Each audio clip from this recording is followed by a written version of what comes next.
Welcome, everyone. Welcome. Thank you so much for joining me this evening. My name is Mr. Aegis, and I will be your teacher for this session. I am a health teacher in the real world, and I stream indie games, classic games, first-time playthroughs, and I give health and wellness lessons. Tonight's health and wellness lesson is about the love language myth. Tomorrow is Valentine's Day, so we're going to be talking about this pervasive and persistent pop psych myth, the 5 love languages. The first question that we have to ask, of course, then is, have you heard of them? Do you know what the love languages are? Have you heard of this concept? Yes? No?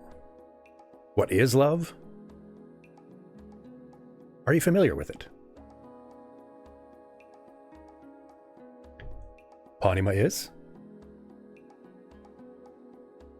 Baby, don't hurt me. Don't hurt me. No more.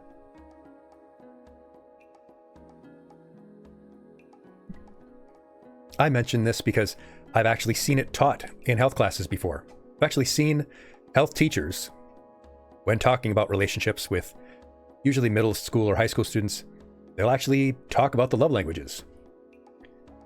I've even had professors teach it to future health students, to future health teachers. And I've disagreed with it for the reasons that we're going to go over in this lesson, but you might be wondering where this idea comes from.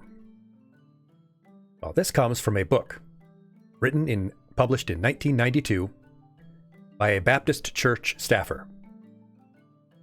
Not a preacher, not a counselor at the church, but just a staff member of this church that had apparently helped some couples out, talked to them about their relationship, about their marriages, and then wrote a book about them that he called The 5 Love Languages. Its author was named Gary Chapman. And it lasted 50 weeks on the bestseller list. Routinely makes a resurgence and spends even more time there. In this book, he categorized different ways in which he felt people communicated romantically. Now, he did not have a background in relationship counseling, or therapy, or psychology.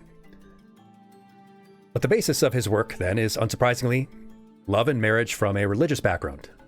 Specifically, and putting it very simply, in descriptive terms, a fundamentalist, evangelical, and Protestant Christian marriage perspective. And that's not inherently the negative aspect, but in broad strokes, the core of that work was just to categorize different communication methods, and these were the 5 that he came up with. Now, this concept had exploded shortly after.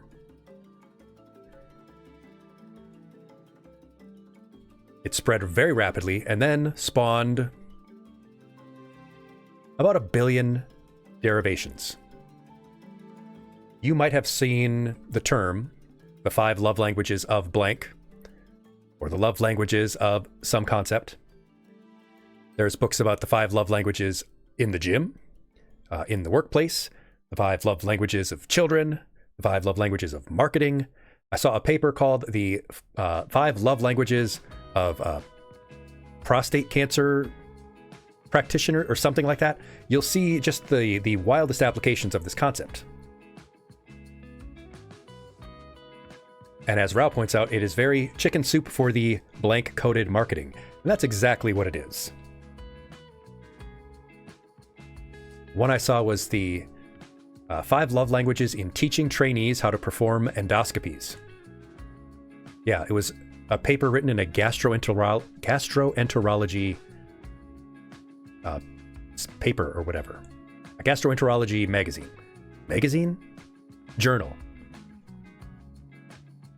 There's a huge variety of reasons for why this happened. But first, you're probably dying to know, if you aren't familiar with the concept, what are the 5 love languages? What were these 5 categories that Mr. Chapman put together when he decided that there was particular categorizable ways that people express and receive love and is more effective and valuable to them than other expressions? Those who are familiar Do you recall what some of those languages supposedly are?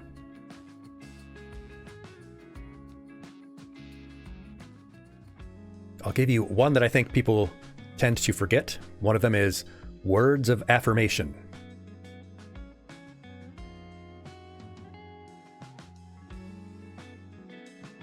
Ponema picks up on one. Acts of service. Rao hits it on the head with one. Receiving gifts. Receiving gifts. Ivy, time together. Quality time. That is the next one. Yes, yes.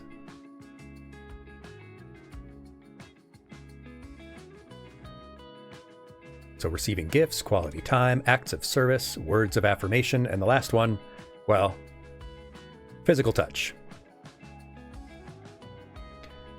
Physical touch and words of affirmation.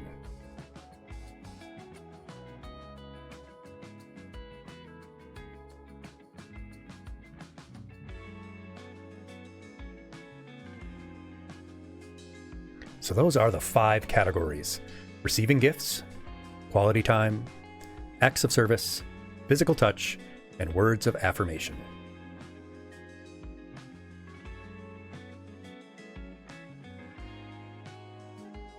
Do any of you think that you are receiving gifts? Before we've covered what each one entails, before we do the quiz, do any of you, off the bat, think that you would identify with receiving gifts as a love language?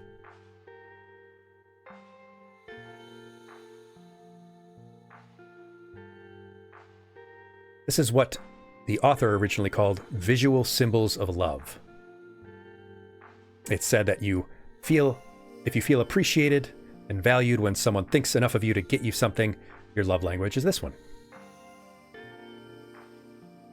Or conversely, if you feel that getting something for someone is how to best show your feelings, this may be how you best express love. For example, if you were to buy someone a bunch of stellar jade. This one makes Ivy feel guilty, which not too uncommon, I think. Then there is, of course, quality time, which the author described as when you feel most valued when your partner wants to spend their time around you and give you their attention. Like these two goobers, spending their time together. Acts of service, then, is when you derive the most value from someone doing things for you. Usually described as things like chores, like cooking, or laundry, or doing the dishes, or taking out the trash, sharing workload, doing the cleaning. Yes, yes, yes. And of course, physical touch, which in most people's eyes refers to physical intimacy, sex, but also other forms of physical affection. Like this lewd holding hands.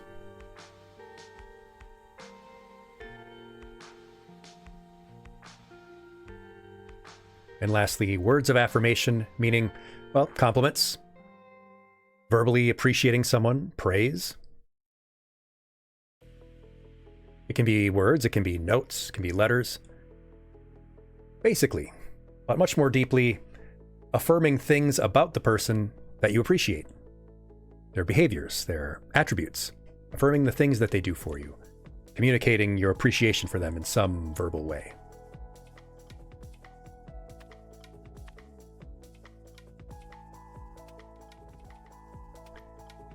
Yes, now all these things, of course, seem like good things. In fact, for the most part, they are part of a healthy, normal, loving relationship. And subsequent billions of desktop wallpapers and guides and infographics have been made to show you how these might define you and your partner and how you can use them to have a better relationship.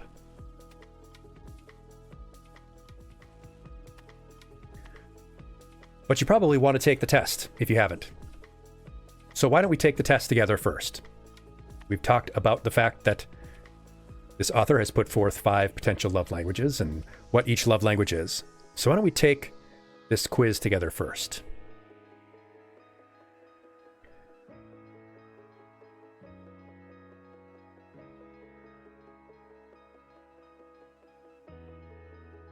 Yes, quiz time. Pop quiz. Number 1. Choose one of these 2 statements. Are there any studies on which love languages combine best? Vtuber asks. There are not. Mostly because the concept has not been studied very much in ways that affirm it as correct.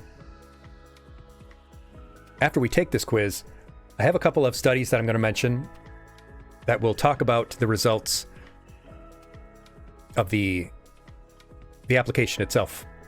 That is, does it work at all?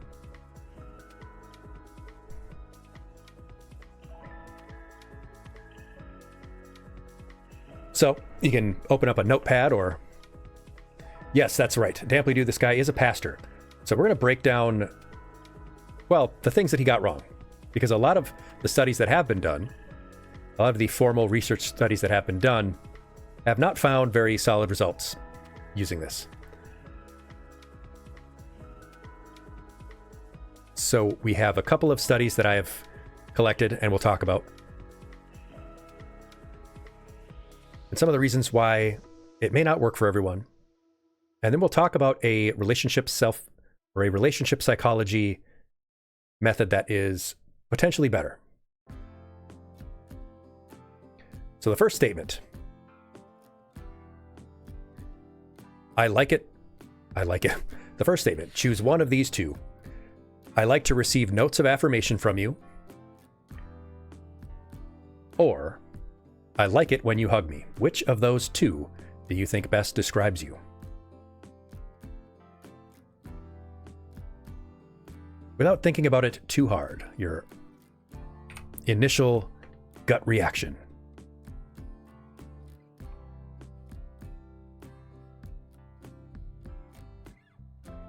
And then B, or number 2.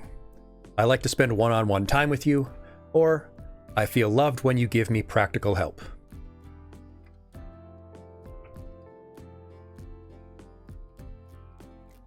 Three, I like it when you give me gifts, or I like taking long walks with you. I'm seeing a lot of hugs on that one. Yeah. Not unsurprising. Number 4, I feel loved when you do things to help me. Or E, I feel loved when you hug or touch me.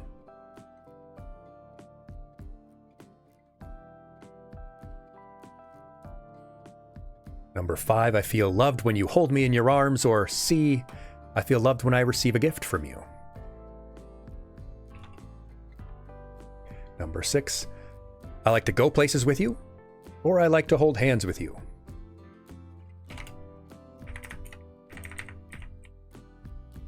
Seven, I feel loved when you acknowledge me, or visible symbols of love, like gifts, are very important to me.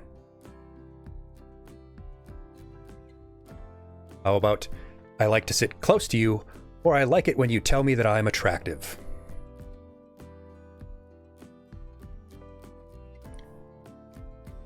Nine, I like to spend time with you, or I like to receive little gifts from you.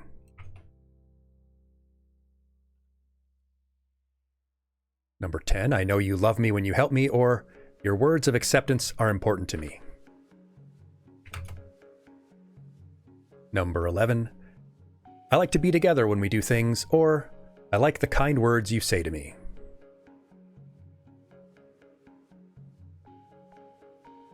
Number 12, I feel whole when we hug, or what you do affects me more than what you say.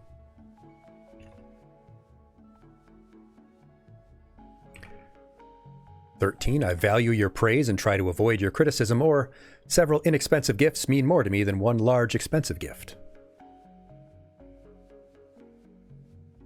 Number 14, I feel closer to you when you touch me, or I feel close when we are talking or doing something together. 15, I like you to compliment my achievements, or I know you love me when you do things for me that you don't enjoy doing.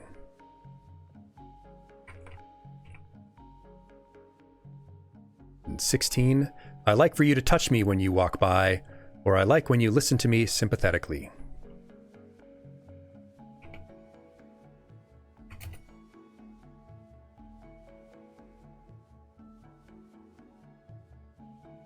Halfway there. 17. I really enjoy getting gifts from you, or I feel loved when you help me with my home projects.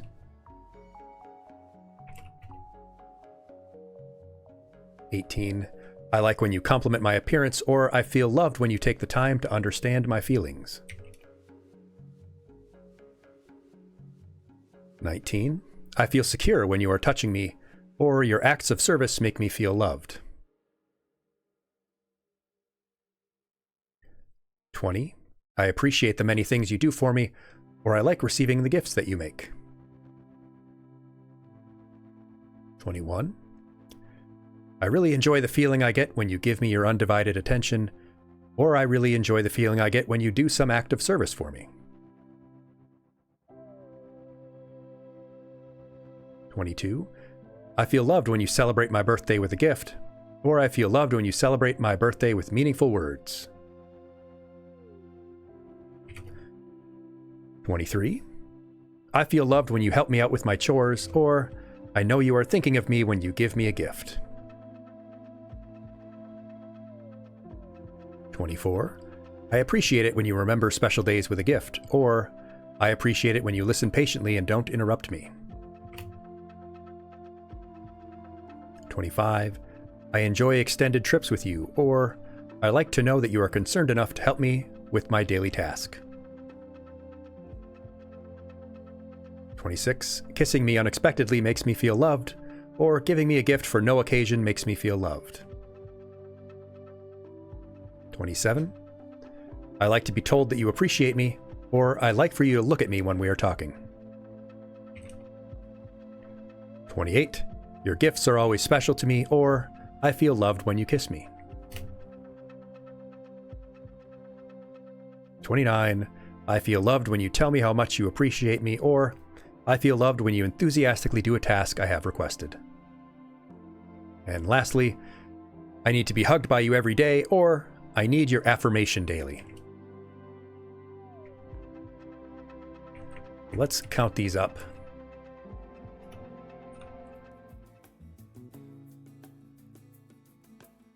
I am pretty overwhelmingly, it seems, an A.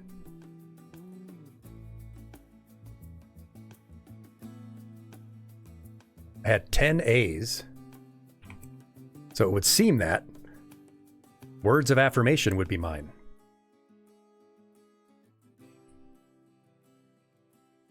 And with 8 B's, that would be my second. What about you? Did taking this exam, this little quiz, match with what you initially thought your love language was?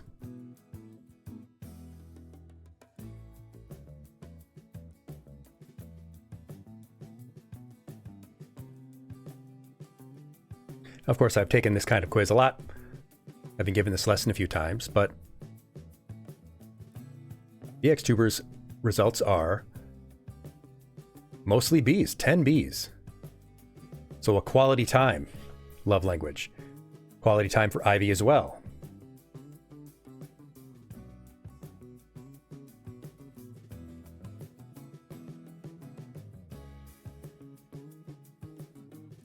I ended up with physical touch being quite down the list. And gifts down the list as well. Pawnima, acts of service. A 10 for them.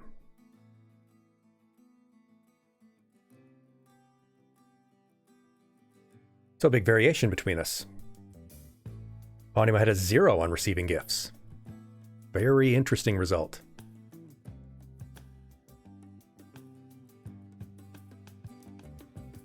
So, if you had a strong opinion on the love languages going in, just know that it's okay to disagree with me, and for what my opinions are about to be, the information we're about to talk about.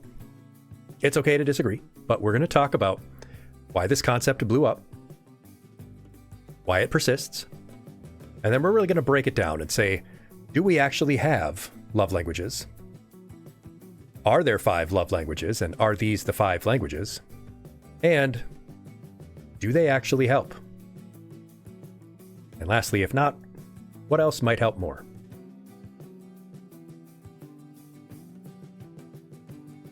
So firstly, why?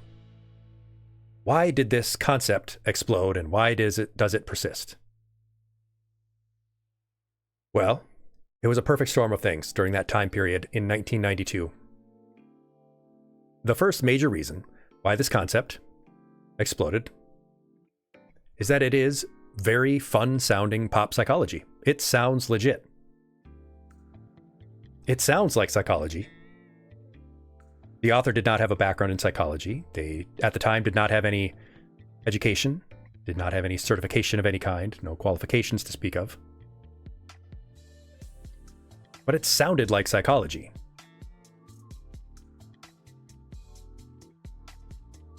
And it was a short, snappy set of concepts. It was very easy to remember. It wasn't like reading a research paper. It wasn't like reading relationship psychology. And as Ponimba points out, people love to categorize others and themselves. We actually love boxes. People will think they don't like to be put in boxes, but honestly, people actually really do like to be put in boxes. In some cases. They like to know that there's a category that they belong to. That, hey, this is me. I identify with this. There are people like me. It's a simple way to give people a sense of identity and to feel like we can better understand others. It's the reason why people love their Myers-Briggs results. Oh, I'm an INTJ, or I'm an ENFP. It's why people sort themselves into Hogwarts houses.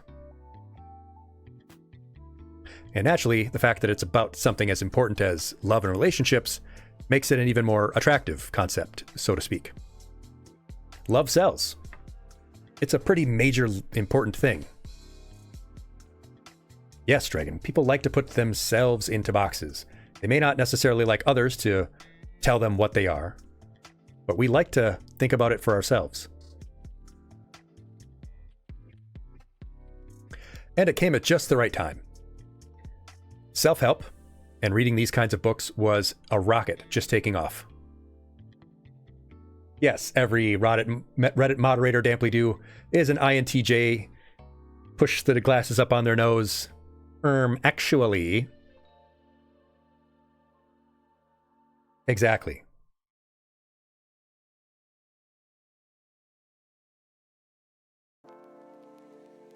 But of course, all of these factors together don't even fully explain the wildfire that spread with this notion. It's ubiquitous. You can hardly talk about love and relationships at all without it coming up eventually. It's become its own metaphor.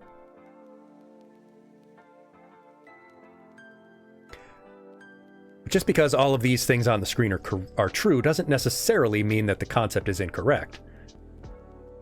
So we'll still ask ourselves, is there any truth to this notion that Chapman put forth, and that so many millions of relationship gurus have advocated for, and have made variations of, and have made a whole lot of money talking about?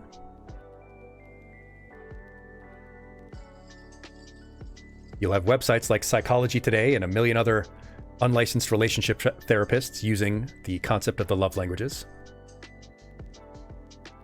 But what does empirical study say about it?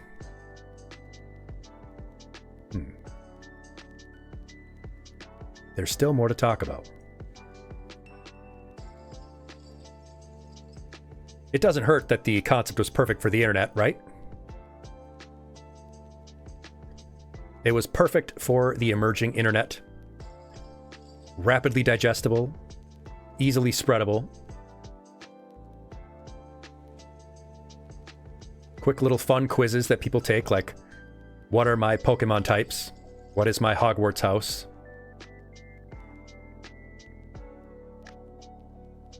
Contains very easy shorthand for people, very common terms, not a lot of jargon. And yes, damply do probably spread to the boomers through Reader's Digest. But do these love languages actually exist? the first of our three big questions that we're going to ask. Is this concept, which is sort of like junk food, easily digestible, a quick, tasty snack,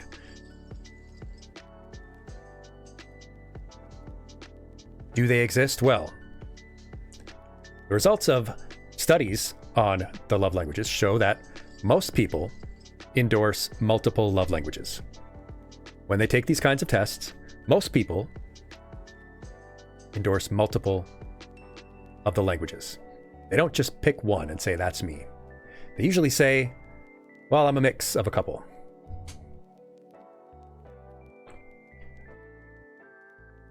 A couple of these studies, Bunt and Hazelwood, 2017, and Cook et al., 2013, say that the results provide limited evidence that love language alignment promotes satisfaction. Most people endorse multiple of the languages. Many people endorse them all and say, yeah, I like them all. They're all good. Maybe one a little bit more than another, but for the most part, all of them. Because, as we said towards the top, they really are all part of a healthy relationship.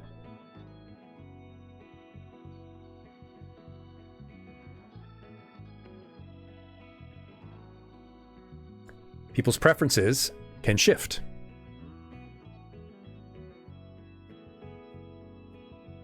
At one point in a person's life, they might endorse one particular love language. And later on in their life, their priorities may change, their preferences may change.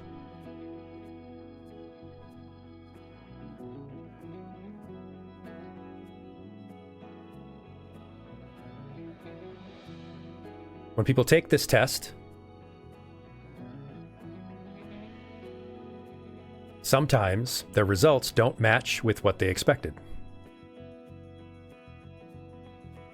Sometimes people will say acts of service, but then their test results will say words of affirmation when they actually have to pick between these two statements like we did when we took the test ourselves. When people are made to pick one, when they are told, just pick one of the five, the one they choose is often not actually the one they get in their results when they then take the test.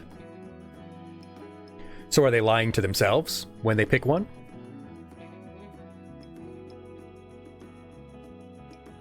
Or is it the test results themselves that aren't accurate?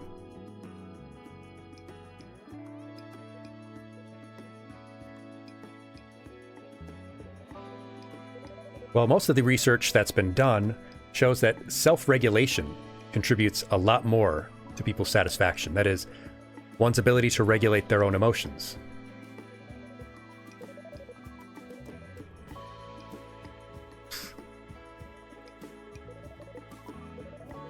Sometimes, research, in particular Cook et al., they did find 5 love languages that matched with their participants' style of communication in romantic relationships. But they weren't the 5 languages that Chapman made up. They ended up categorizing into sacrificial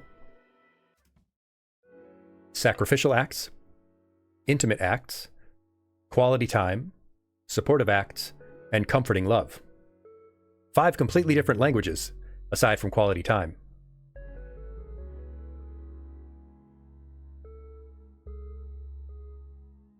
So some studies say people don't actually have a love language, or these aren't the love languages, or there are different love languages altogether. When people are made to pick one, they aren't connected to what their results are on these tests.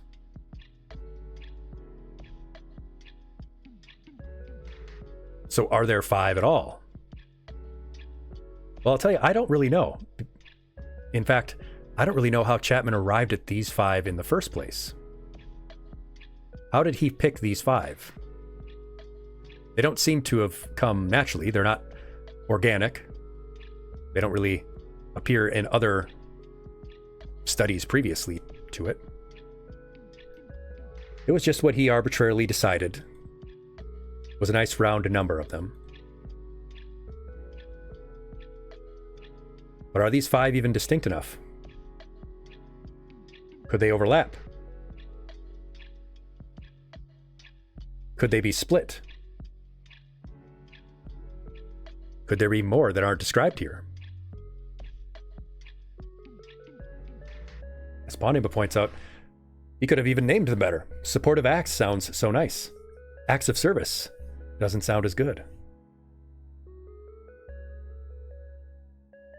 Some studies have found 7 relationships, or 7, a mix of some of these other ones, and Chapman's 5. So if the results are this inconclusive, maybe it's not exactly the most sound concept. They may not be the only major expressions.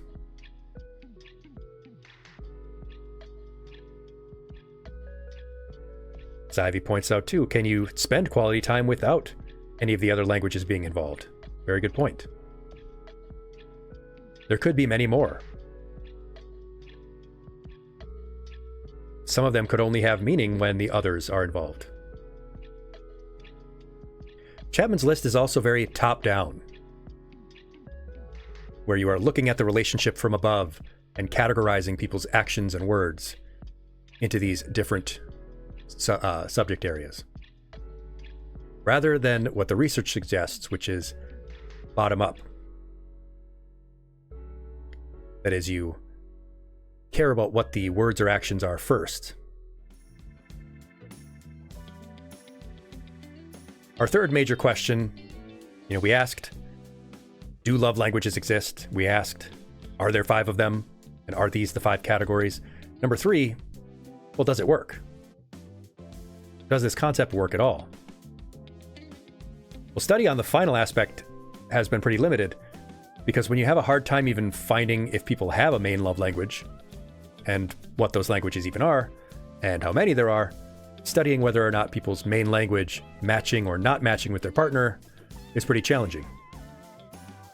But when researchers have contrasted relationships where people seem to match or not match, there hasn't been a lot of meaningful difference. Certainly not enough that could be contributed to anything other than, or certainly not that could be attributed to their love language.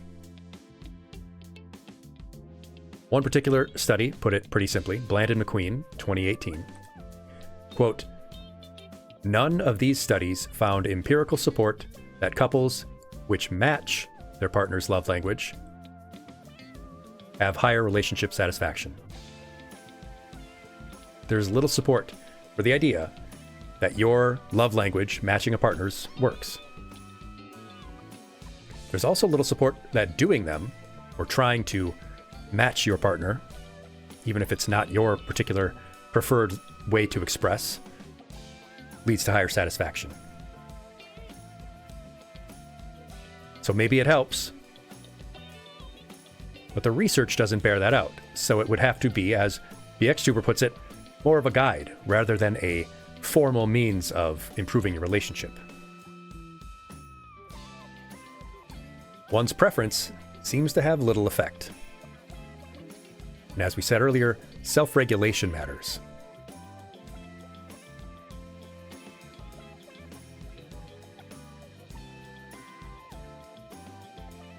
All right, that was Impet et al. In 2024. That said that none of these studies found empirical support that couples in which partners match versus mismatch in their primary love language report higher relationship satisfaction.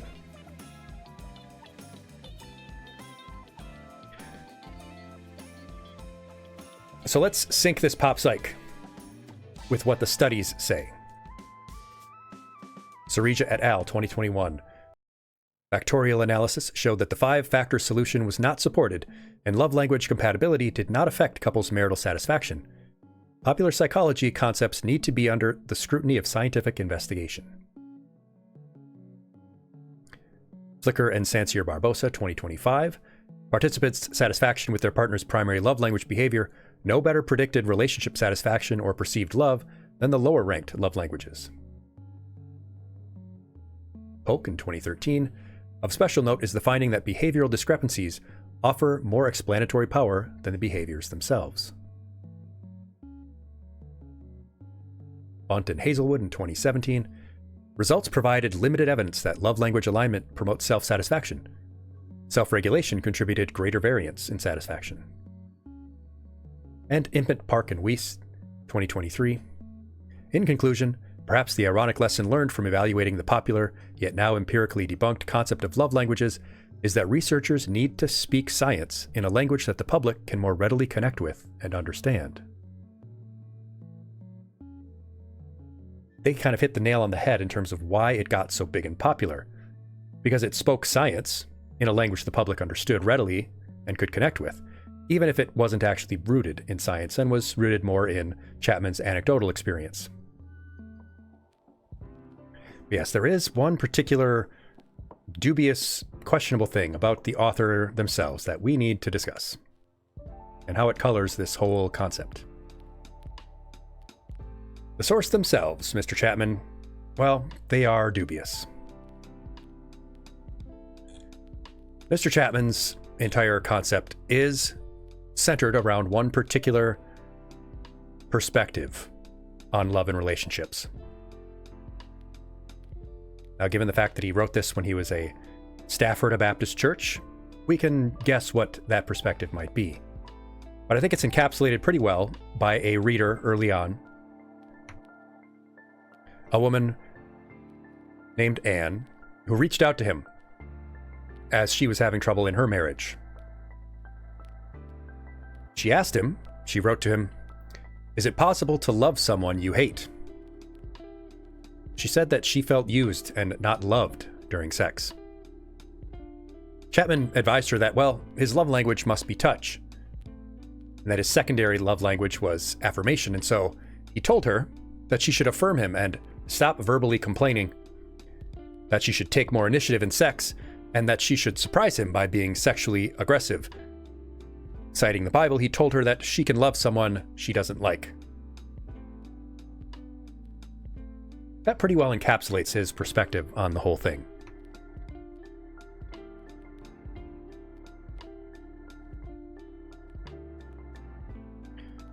Because yes, his perspective came from one fairly narrow socio-cultural idea of sex and love and relationships.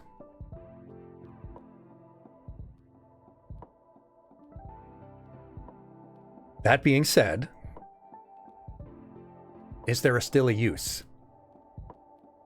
Is there still a use for this concept? Can it still be applied? Can it still help people? Even if the source is dubious, even if it isn't backed empirically, can it still be useful for people? Well, maybe so. So let's go into that topic. Let's go into a couple of them specifically. Like receiving gifts. Of course, receiving gifts is certainly a way that people do express their appreciation. Many people do feel valued when someone thinks enough of them to get them a gift. But I ask this.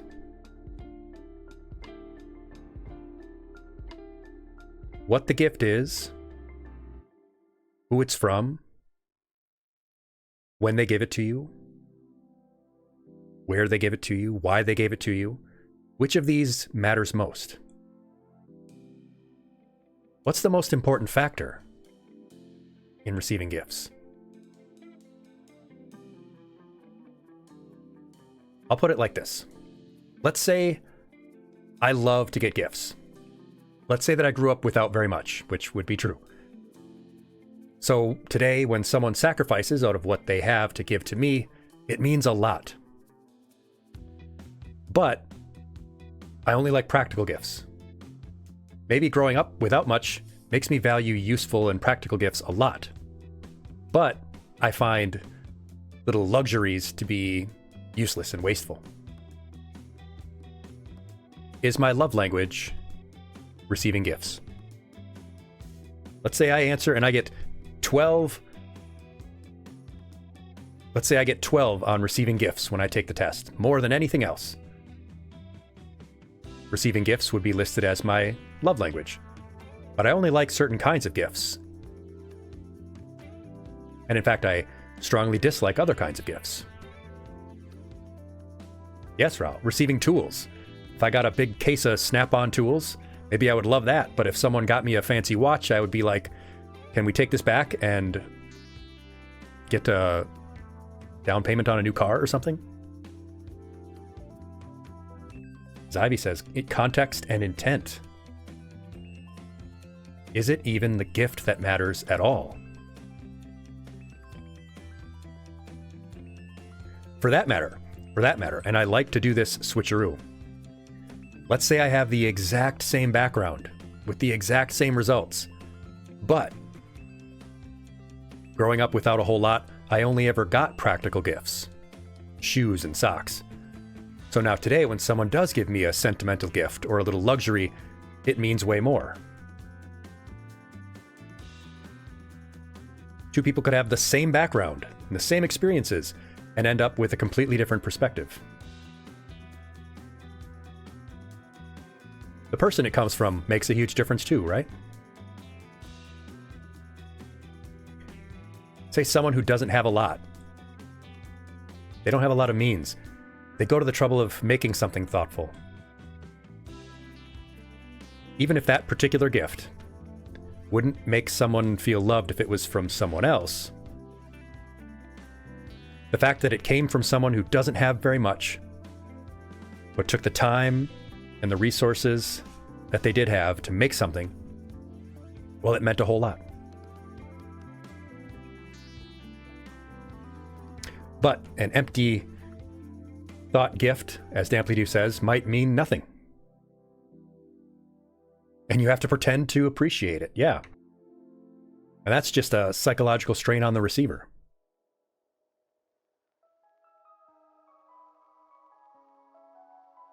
Someone's so-called love language might not be receiving gifts at all, but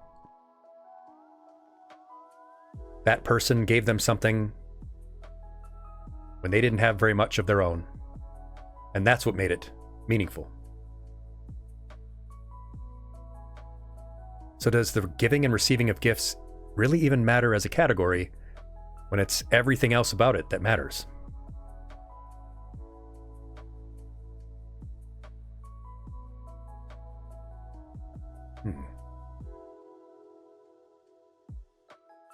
Yes, Ivy, there's a reason I'd say I'd rather do Christmas without gifts at all. Because you could do a lot of other things on Christmas, like quality time. One of the most puzzling ones because of the very question you asked earlier. Can you even do quality time that doesn't involve some of these other languages? For example, I'm a pretty solitary person. I don't need a lot of a partner's time. But when I do sometimes need that emotional support, when I get into a funk, that person being there for me would mean far more than a dozen times longer during my normal periods. So if I were to ask you what quality time means to you, what would your answer be? A movie? Something else?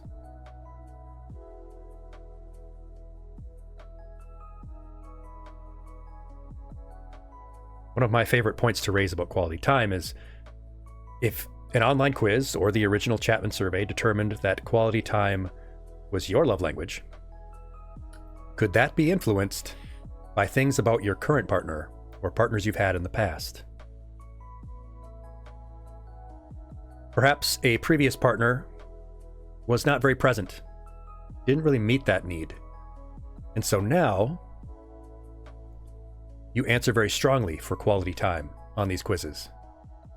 Not necessarily because that is your love language, but it's because it's something that you've been missing in recent relationships.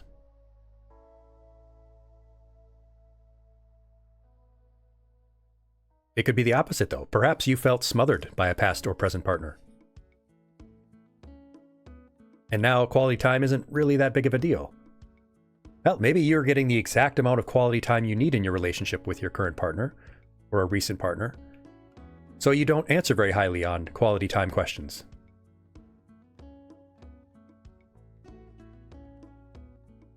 Doing mundane things, you say, Ivy. Going to the store together, doing boring domestic stuff. Getting bonked in the head.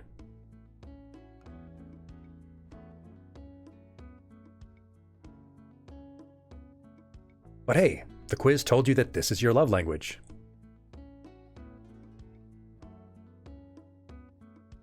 Maybe a previous or current partner gives you the right amount of quality time, but you're not doing anything that you really value. As Damplitude puts it, it's dynamic. It does change throughout your life. Quality time before you had a child is so much different than what we have now that we have a kid. Very, very true.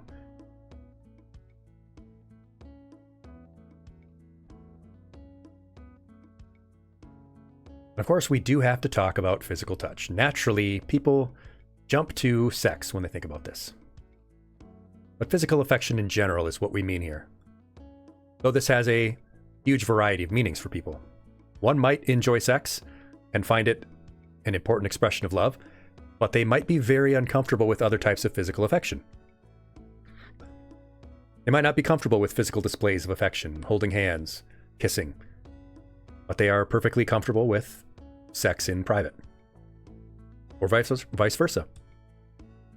They could be a person who enjoys giving their partner sexual or physical affection. They might enjoy satisfying their partner, but they don't really find it all that important for themselves. So is physical touch their love language? Maybe they really enjoy providing satisfaction to their partner,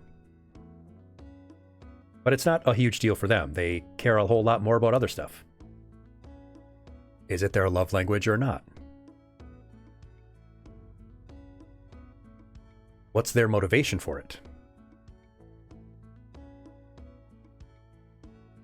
Is it for themselves or for their partner? And either is valid.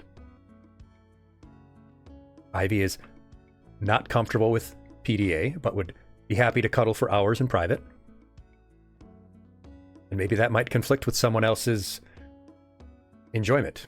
Someone who doesn't really like to cuddle very much, but likes to occasionally show their affection for their partner in public. But that can be worked around.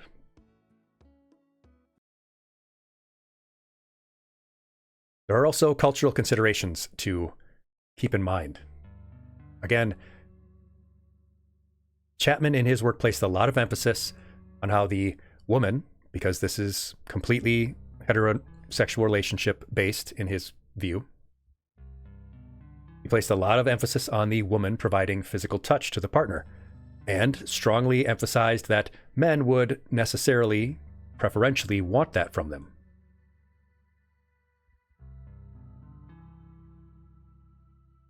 Combined with the other social expectations about gender expression, gender roles, adds a lot of pressure.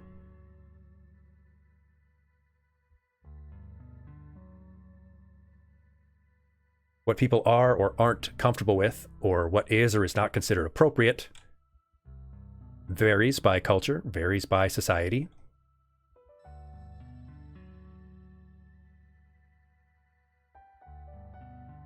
In either case, though, it may lead to a partner feeling compelled to provide intimacy, or their partner will be dissatisfied.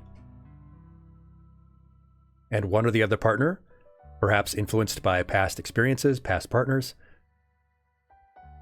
their experiences may be very fluid on this. Their perspective may be very fluid. Maybe previous partners did not provide them with this love language. One's past experiences, good or bad, with physical touch, can very strongly color your perspective on it now. How much do you value it? How important is it to you, or not at all? But I'll leave that for your own consideration.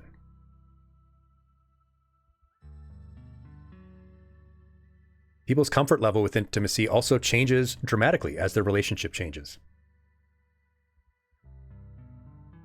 And with their age.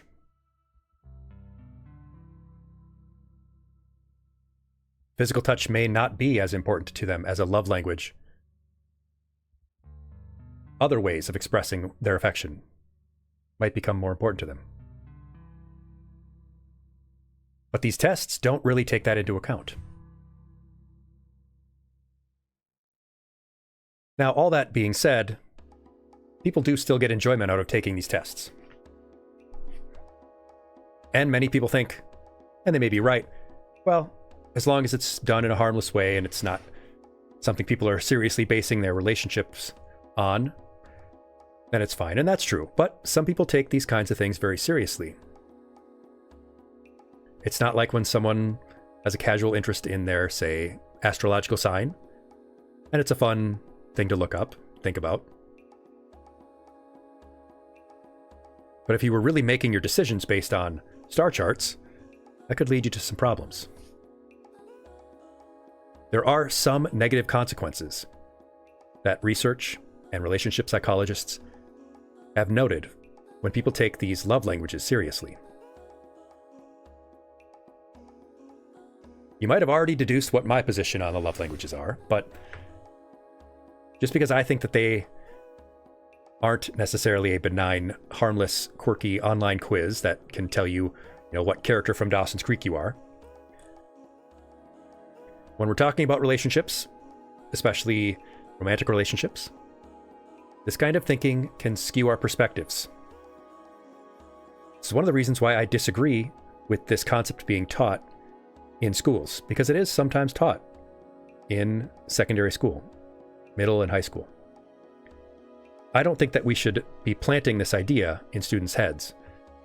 They're young, they're impressionable, they don't have a lot of experience with relationships, and I get how teachers, professors might see this concept as an easy shorthand to teach them that, hey, there are different ways that people can express their love. I think it can lead to some skewed perspectives. Number one, on these issues it can cause, is that it can be stereotyping and self-reinforcing. Teaching people that they're in a particular box can make them expect certain things from a partner. And telling them to categorize their partners and put them in a box makes them feel like there's certain things they have to do to show them love. The obvious example here is physical touch. Stereotyping and reinforcing to boys that they should want or need sexual satisfaction. Backing themselves into a corner, feeling like they need to give more than they're comfortable. Can also lead to compelled expressions. Feeling like you have to express your affection for someone in a way that you think they want. When the results they get on this test might not even be accurate, as we've gone over. If you think that someone's love language is acts of service, as Jordan Mace notes, you might feel like you have to do that in order to show them that you love them.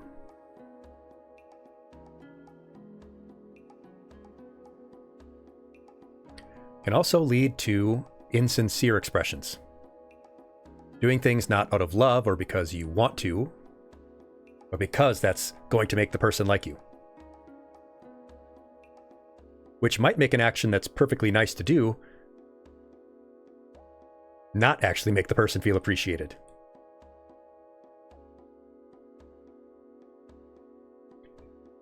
It can make it fairly obvious that you're only doing this because you feel compelled. It can also lead to what's called relationship scorekeeping, a sort of what have you done for me lately view. Thinking, how much have you done for me that I like versus how much that I've done for you that you like. Sure, maybe you've done all kinds of acts of service, but that's not really what I care about. Sure, you're doing all the cooking and cleaning and all of that stuff, but that's not really how I feel appreciated. That's not as valuable as me buying you gifts when gifts are your love language. It can also lead to thinking that there are quick fixes. That you can fix a problem in your relationship by doing a big thing or a bunch of things in someone's presumed love language. Lavishing your partner with gifts. Indulging them sexually. Giving them assistance in things. Trying to smooth over something rather than working out a problem.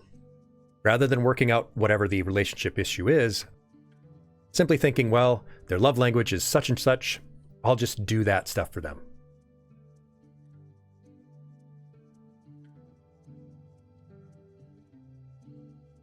A classic trope, to be honest. You mess up with your partner, you get them flowers because, they love getting gifts. Get them flowers and chocolate. Buy them a car. That'll smooth out your relationship problems. Yeah, Jordan. Not me either. People may also start to discount or devalue the so-called wrong types. That is, people communicating in languages that aren't their preferred language. You might miss out on potentially good relationships because their love language doesn't quite fit with yours, rather than trying to work those things out.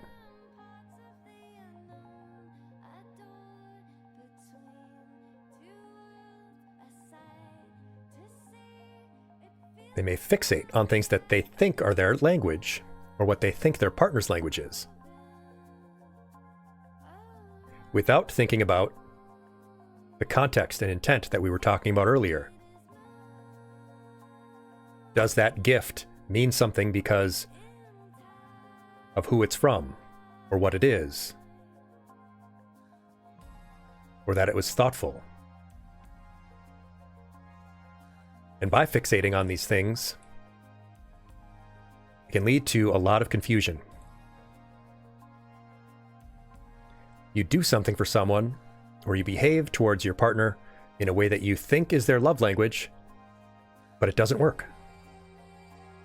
Why didn't it work?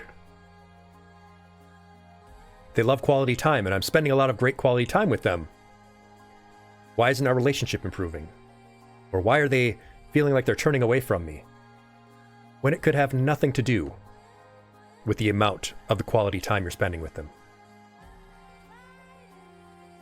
Maybe they've just changed a little. Maybe they're looking for something else now. They're going through a rough time at work. They're having trouble at work, and so you think, well, I'm going to spend more time with them to make them feel valued and appreciated and loved. And then it doesn't work, and you realize, if you're really careful and you're thinking about it, oh, you know what? It's not that they need to spend more quality time with me. It's that they're having trouble at work. I could make them feel more loved and appreciated if I were to do more of the housework to help them out with that. Make things easier for them outside of work. My wife is having a lot of trouble at work right now. She's coming home really tired. It's not that she needs more quality time with me. That might actually just be draining her. Right now, what she really needs is to be stress-free after work.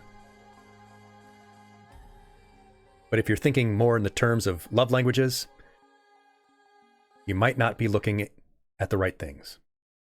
And yes, Ra, why didn't it work? Because it's not a visual novel. It's not a Pokemon battle. It's not a visual novel where you just pick the right dialogue option. It is dynamic.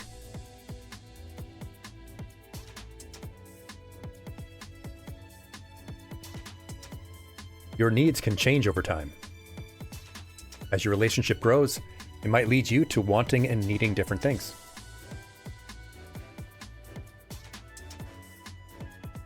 Quality time with your current partner might be way more important to you than the acts of service you were getting from a previous partner.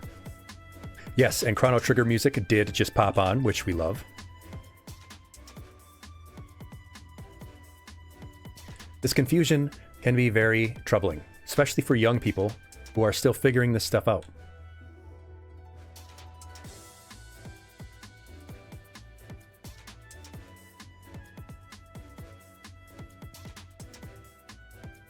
You might have, say, acts of service as a quote unquote love language, but your partner is doing that.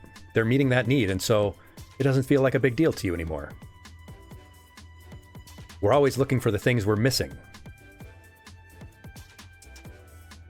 So let's recap. It can lead to putting ourselves or others in a box, getting stuck in the stereotypes.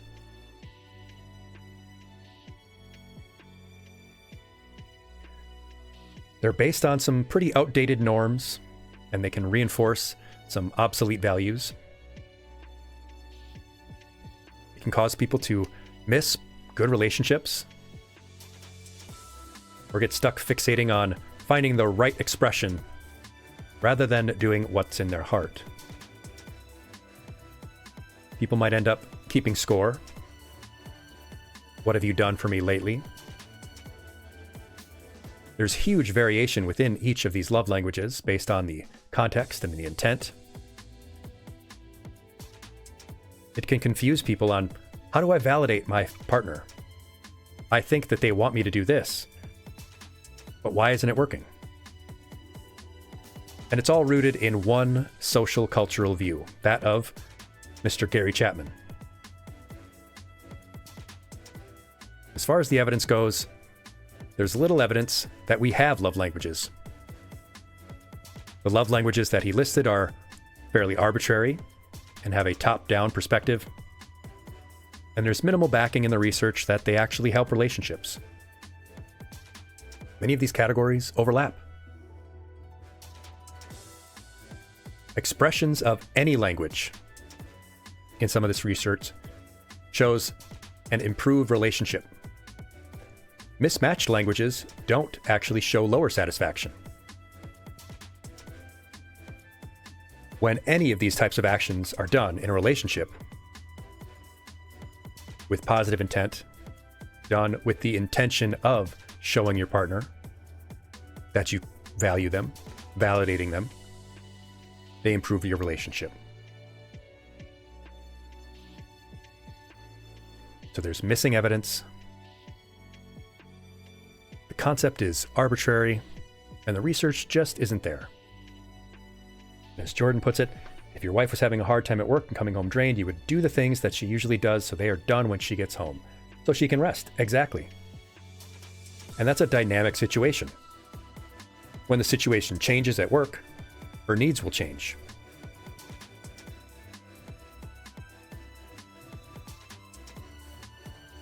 So with all of that being said about the love languages, what is to be done?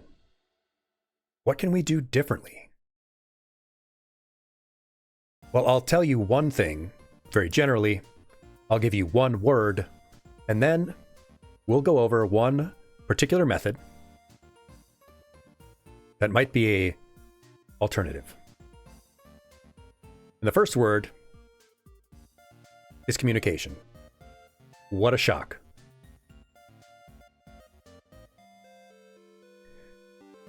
The most important thing is to tell your partner when something makes you feel appreciated.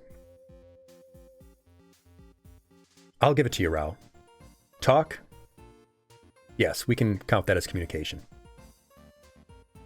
Tell them when something makes you feel appreciated. If they do something that makes you feel validated, appreciated, loved, tell them. And remember that thing and consider the context.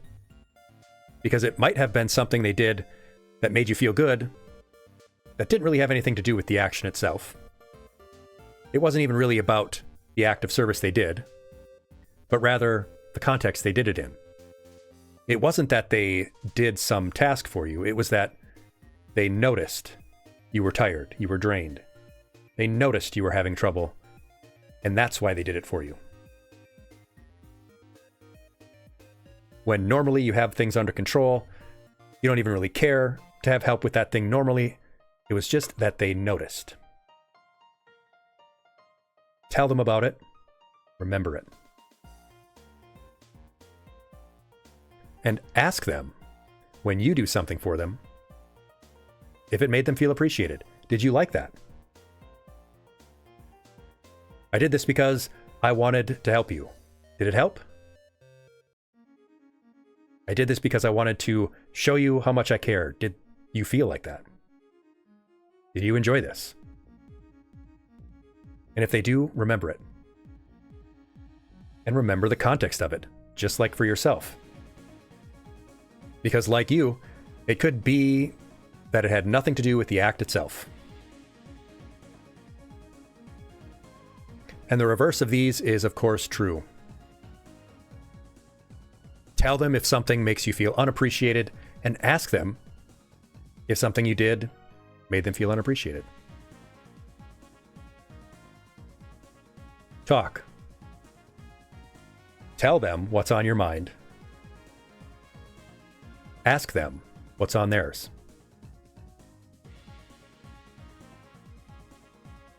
So that's the very basic broad word, but let's go into an actual relationship psychologist and see what they have to say. Let's talk about another way. Let's talk about the Gottman method. A relationship psychologist, Dr. Gottman, what he had to say about the love languages was this. My general conclusion is that these dimensions are not very distinct conceptually, nor are they very important in terms of accounting for variation in marital happiness and sexual satisfaction. One concept that he raised as an alternative is called the relationship house. Building the relationship house. And you'll notice that these are going to be a lot more specific. And we're going to talk about some of these layers on the house that they built. The first one is building a love map. That is to say, creating a love map is a shared exercise where you and your partner answer questions about each other, and you learn about each other's inner lives to get a deeper understanding of the things they like, they dislike, their experiences. Now, there is a particular set of questions that I will link in the chat in a bit. But essentially what it means is actually digging into that person's likes and dislikes, learning about them specifically, to create this shared roadmap of where you're going. Because if you don't know where you're starting, you can't figure out where you're going.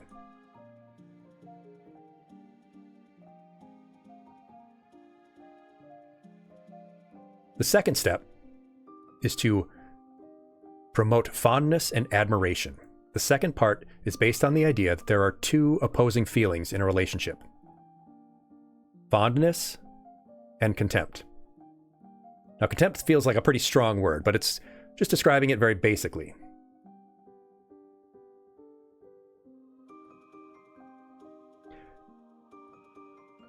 We either are feeling fondness or contempt. And yes, people do feel contempt sometimes with their partner. They can do things that get under your skin and annoy you. But fondness is the antidote to contempt. Fondness is expressing the ways in which you admire that person. Because doing so not only makes them feel validated, it reminds you of the reasons you like them.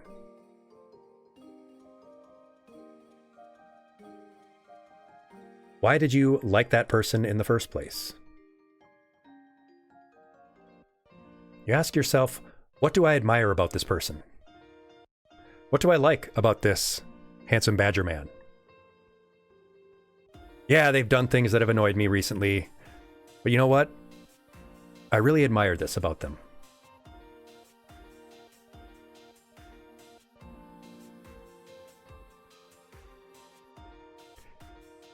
The third is the idea of turning towards instead of away. That is, that you're looking for attempts by your partner to connect and making sure to respond. Even if it's to tell them that you can't do something, but you appreciate them wanting to. They want to spend quality time with you. You can't, but you appreciate that they wanted to. The key phrase there is never let them reach out and find nothing there. Never let your partner be reaching out to you and you're not there to respond.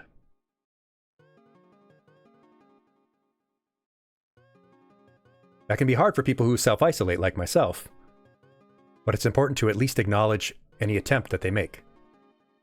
Because it might not be something that's in your so-called love language, but they're trying.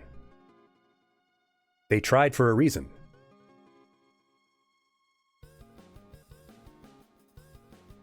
Exactly, Dragon. You cannot spend your life with someone and not get annoyed, even if they are absolutely wonderful and fantastic. Turn towards, even if it means having an argument, even if it means saying no. Appreciate attempts.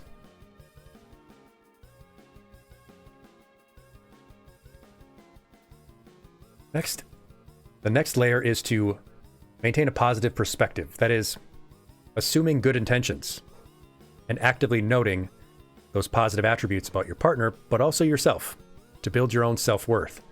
Acknowledging that your partner likes you for a reason, that you're worth it. Acting in good faith. Assuming good intentions from your partner. Telling yourself that I am enough. Of course they would want to do nice things for me. Just like with turning inward, you want to acknowledge the attempts by your partner. Assuming positive intention.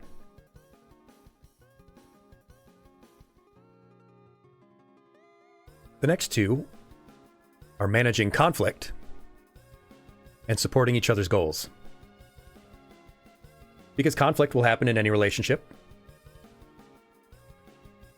Try to have a plan, a goal-oriented approach. You don't have to wait for conflict or an argument in a relationship. You can start thinking about it right away. What are we going to do if we have a fight? What are we going to do if we disagree? Be proactive. Don't let a conflict fester. Have a plan for what are we going to do when we have an argument? Are we going to take 10 minutes separate? Think about it, then come together and have a discussion?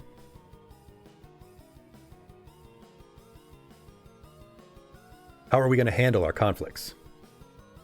You're trying to come to an understanding, not win an argument. Conflict can be very functional. Because sometimes without conflict, we don't feel compelled to talk about our feelings, our needs, what's not being met. Yes, Henry Barrett, the slightest disagreement, people are having blowout fights in media. But you also want to share in and support each other's goals. Both your individual goals and your shared goals. But talk about your dreams. Talk about your aspirations, your hopes. That special interest you have. You want your partner to feel like they'd be interested in hearing about your goals, in hearing about your dreams. Create a trust in them that you're interested in their long-term happiness.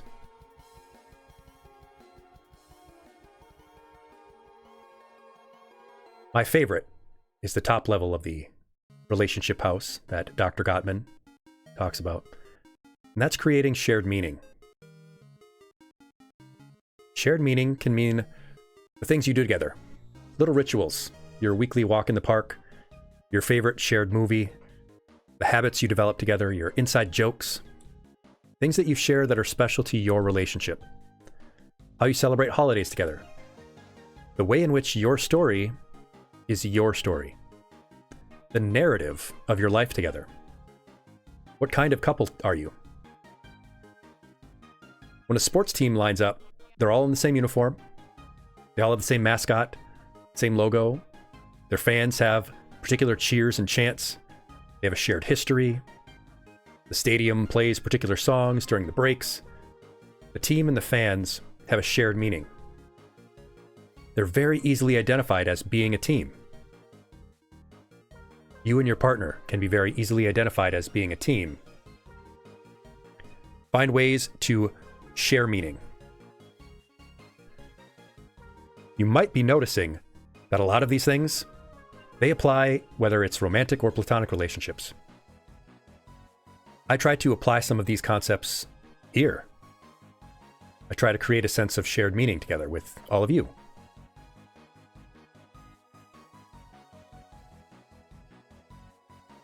These work for friendships as well as romantic relationships.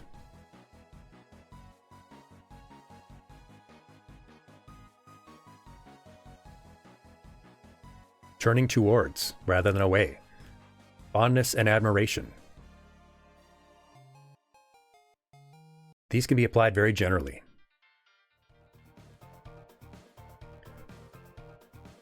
Very importantly to remember, though, there are no quick fixes. The relationship house is one method, one alternate method, and you can take a few of those ideas, or all of them, or just one, and take them with you. The big takeaway, though, is that there are no quick fixes. There's no short, snappy set of lines or an online quiz that can tell you who you are or what you need. And the love languages are mostly a relatively harmless concept. Though it is strange to me that something that sounds like it came from a Cosmo magazine article became a 50 million book best-selling institution that has virtually taken over relationship pop psychology. But unlike the online quiz that tells you what Pokemon type you are, this concept can give people some skewed ideas about something very important. I don't want you to shortchange yourself or your partners. Your emotional needs just aren't that categorizable, let alone into 5 little boxes. And they're not only fluid, they change from day to day. What fulfills you or your partner's needs in one moment may not be what does it in another. Our needs as humans, or sentient whatever we are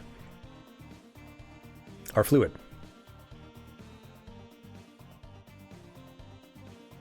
Every new change, every new challenge, every new stage in our life, all the growth in our relationships, they can all change what we need and what we want. If you put yourself in a box, you might not notice how your needs are changing.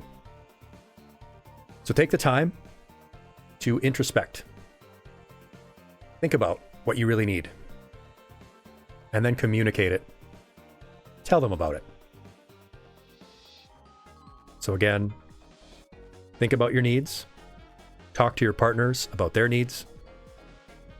And communicate them regularly. Yeah, this is one of my favorite lessons to go through. A lot of great feedback. A lot of people enjoy this one. And if you're not following along with the channel, you should drop us a follow, whether you're on Twitch or YouTube. Click that like button. Smash that follow, however they say it. Because we do these lessons generally about once a week.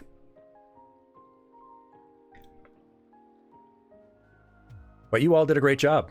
You did a fantastic job. You had some wonderful comments. You paid very good attention. So you are presented with this certificate of completion for completing my love language myth lesson this February the 13th, 2026. If you would like me to put your name on this and send you your little digital certificate, you're welcome to pop on into our Discord and get that. And of course, follow along for our weekly lessons